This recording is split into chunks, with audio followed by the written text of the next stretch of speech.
Hi friends, welcome to wonder women Telugu. Friends, RPF SA ఎగ్జామ్లో general studies నుండి questions ఎలా వస్తున్నాయి అనేది నిన్నటి వీడియోలో చూసాం కదా.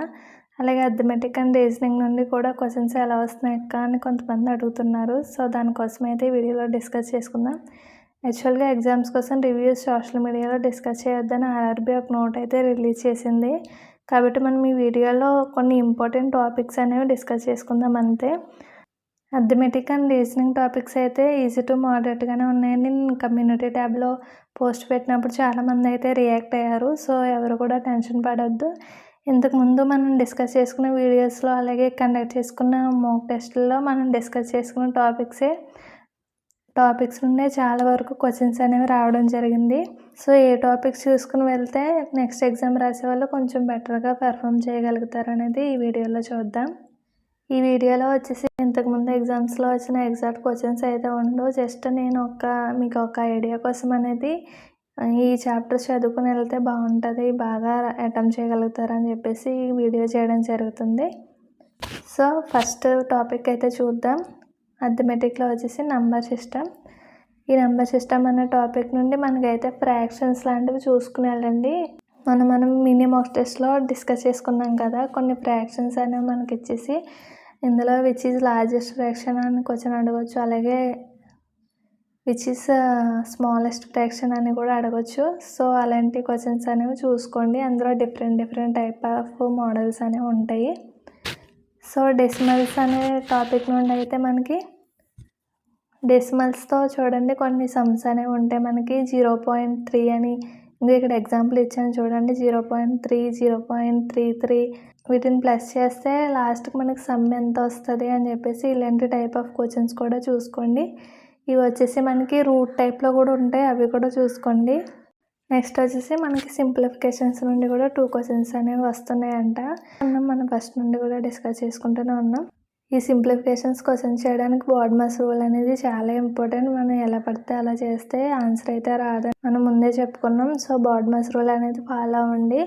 మనం నార్మల్గా డిస్కస్ చేసుకునేంత ఈజీగా అయితే ఎగ్జామ్లో ఉండదు, కొంచెం టఫ్గానే ఎక్కువ బ్రాకెట్స్ ఇచ్చి ఆ టైప్లో ఇస్తున్నారు క్వశ్చన్స్. సో నెక్స్ట్ వచ్చేసి పర్సంటేజెస్ టాపిక్ నుండి ఒక 1 or 2 క్వశ్చన్స్ అనేవి అయితే వస్తున్నాయి. పర్సంటేజెస్ టాపిక్ కూడా చూసుకుని వెళ్ళండి. అలాగే రేషియో అండ్ ప్రపోర్షన్ టాపిక్ అయితే కూడా మనం చెప్పుకున్న ప్రీవియస్ పేపర్స్లో కూడా రేషియో అండ్ ప్రపోర్షన్కి చాలా ఇంపార్టెన్స్ అయితే ఇస్తారు.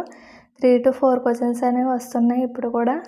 సో మీరు వచ్చేసి కింద నేను ఇక్కడ 2 ఎగ్జాంపుల్స్ అనేవి ఇచ్చాను కదా, చూడండి. ఒక 2-3 పర్సన్స్ వచ్చేసి వాళ్ళ శాలరీస్ ఎంత ఖర్చు చేశారు, అలాగే ఎంత మిగిలింది, వాళ్ళ రేషియో ఎంత, ఇలాంటి టైప్లో అనేది క్వశ్చన్స్ అడుగుతున్నారంట.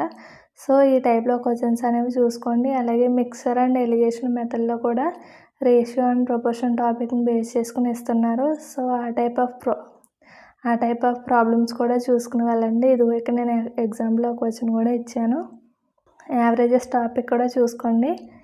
నెక్స్ట్ వచ్చేసి సింపుల్ అండ్ కాంపౌండ్ ఇంట్రెస్ట్ నుండి కూడా క్వశ్చన్స్ అనేవి 2 క్వశ్చన్స్ అనేవి వస్తున్నాయంట. సో ఈ టాపిక్ కూడా చూసుకోండి. ఫార్ములాస్ అనేవి గుర్తుపెట్టుకుని వెళ్ళండి సింపుల్ ఇంట్రెస్ట్ అండ్ కాంపౌండ్ ఇంట్రెస్ట్కి. నెక్స్ట్ వచ్చేసి ప్రాఫిట్ అండ్ లాస్ నుండి కూడా ఒక 2 క్వశ్చన్స్ అనేవి వస్తున్నాయంట. సో లాస్ ఎంత వచ్చింది, ప్రాఫిట్ ఎంత వచ్చింది అని చెప్పేసి అడుగుతారు కదా, ఆ టైప్ ఆఫ్ క్వశ్చన్స్ అన్నీ కూడా చూసుకోండి. నెక్స్ట్ వచ్చేసి మెన్స్యూరేషన్ నుండి అయితే 3 క్వశ్చన్స్ వస్తాయని ముందు నుండి మనం చెప్పుకున్నాం. ఇప్పుడు కూడా సేమ్ అదే రిపీట్ అవుతుంది. సో ఈ ఏరియాస్ ఏంటి అని చెప్పేసి అడుగుతారు. అలాగే మెన్స్యూరేషన్లో మనకి సర్కిల్ బేస్ మీద క్వశ్చన్స్ ఉంటాయి, అలాగే మనకి ట్రయాంగిల్ బేస్ మీద క్వశ్చన్స్ ఉంటాయి, స్క్వేర్ మీద క్వశ్చన్స్ ఉంటాయి. ఇవన్నిటి ఏరియాస్ కూడా ఫార్ములాస్ అనేవి గుర్తుపెట్టుకోండి, ఖచ్చితంగా చదువుకుని వెళ్ళండి. నెక్స్ట్ వచ్చేసి బోట్స్ అండ్ స్ట్రీమ్స్, అలాగే టైమ్ అండ్ డిస్టెన్స్ టాపిక్ కూడా చూసుకోండి. నెక్స్ట్ వచ్చేసి డేటా ఇంటర్ప్రిటేషన్ కూడా చూడండి. టేబులర్ ఫామ్లో ఇస్తున్నారండి క్వశ్చన్స్, అంటే ఒక టేబుల్ ఇచ్చేసి దాని మీద ఒక 2 క్వశ్చన్స్ అలాగా. నెక్స్ట్ ఎగ్జామ్కి వెళ్ళే వాళ్ళకి కూడా టేబులే వస్తుందన్న గ్యారంటీ లేదు, పై చార్ట్ టైప్లో కూడా ఉంటాయి ఇలాంటి క్వశ్చన్స్. డేటా ఇంటర్ప్రిటేషన్ వచ్చేసి సో పై చార్ట్ కూడా ప్రాక్టీస్ చేసి వెళ్ళండి. రీజనింగ్ టాపిక్స్ చూద్దాం. సో రీజనింగ్ టాపిక్లో వచ్చేసి ఎనాలజీ నుండి ఒక 3 క్వశ్చన్స్ అనేవి వస్తున్నాయి. నెంబర్ ఎనాలజీ ఉంటుంది, అలాగే వర్డ్ ఎనాలజీ కూడా ఉంటుంది కదా. మనం ఆల్రెడీ క్వశ్చన్స్ డిస్కస్ చేసుకున్నాం. మీరు ఎవరైనా ఒకవేళ మన ఛానల్ని ఫస్ట్ టైం చూస్తున్నట్టయితే మినీ మాక్ టెస్ట్లు అనేవి మనం కండక్ట్ చేసుకున్నాం. అందులో ఈ క్వశ్చన్స్ అన్నీ చాలా వరకు టాపిక్స్ అన్నీ కవర్ అయ్యే ఉంటాయి. మీరు ఆ వీడియోస్ అనేవి చూడవచ్చు. ఖచ్చితంగా మీకు యూజ్ అవుతాయి అవి. సో నెక్స్ట్ వచ్చేసి సిరీస్ బేస్ మీద 2 క్వశ్చన్స్ వస్తున్నాయంట. సిరీస్ టాపిక్స్ చూసుకుని వెళ్ళండి. నెక్స్ట్ వచ్చేసి mirror images and water images కూడా చూసుకోండి. నెక్స్ట్ బ్లడ్ రిలేషన్స్ అలాగే డైరెక్షన్స్ నుండి కూడా 3 క్వశ్చన్స్ వస్తున్నాయంట. డైరెక్షన్స్ నుండి వచ్చేసి ఒక పెద్ద మ్యాటర్ అయితే ఇస్తాడు. దాన్ని అరేంజ్ చేస్తే కింద మనకి క్వశ్చన్స్ ఎన్ని ఇచ్చినా కానీ మనం ఆన్సర్ అనేది పెట్టగలుగుతాం. ఎక్కువగా బ్యాంక్ ఎగ్జామ్స్లో ఇలాంటి టైప్ ఆఫ్ క్వశ్చన్స్ అడుగుతారు. నెక్స్ట్ వచ్చేసి సీటింగ్ అరేంజ్మెంట్. ఇది కూడా మనకి బ్యాంక్ ఎగ్జామ్స్లో ఎక్కువ చూస్తూ ఉంటాం. ఒక సర్క్యులర్ అరేంజ్మెంట్ కానీ స్క్వేర్ అరేంజ్మెంట్ కానీ ఇచ్చేసి దాని మీద బేస్ అయ్యి మనకి 3 క్వశ్చన్స్ ఆర్ 2 క్వశ్చన్స్ అనేవి ఇస్తారు. ఆ అరేంజ్మెంట్ మనం చేస్తే మనం ఈ క్వశ్చన్స్ అనేవి ఈజీగా సాల్వ్ చేయొచ్చు. నెక్స్ట్ వచ్చేసి కౌంటింగ్ ఫిగర్స్. ఇందులో చాలా మిస్టేక్ చేసే అవకాశం ఉంటుంది కాబట్టి ఒక ట్రిక్స్ అనేవి ఉంటాయి. ఫిగర్స్ అనేవి ఎలా కౌంట్ చేయాలి అని చెప్పేసి అది చూసుకొని వెళ్ళండి. ఇవే కాకుండా సిలోయిజం, ఇన్ఈక్వాలిటీస్, డెసిషన్ మేకింగ్ ఇలాంటి టాపిక్స్ కూడా రీజనింగ్ నుండి చూసుకుని వెళ్ళండి. సో క్వశ్చన్స్ అయితే మనకి ఈజీ టు మోడరేట్ లెవెల్లోనే ఉంటుంది కాబట్టి ఎవరు కూడా టెన్షన్ పడొద్దు. మీరు ఇప్పటివరకు ప్రిపేర్ అయినవి కూడా ఒకసారి రివిజన్ చేసుకుని అయితే ఎగ్జామ్కి వెళ్ళండి. క్వశ్చన్స్ ఎలా వస్తాయని ఇప్పటి నుండే మనం టెన్షన్ పెట్టుకుంటే ఎగ్జామ్లో సరిగ్గా పెర్ఫామ్ చేయలేం.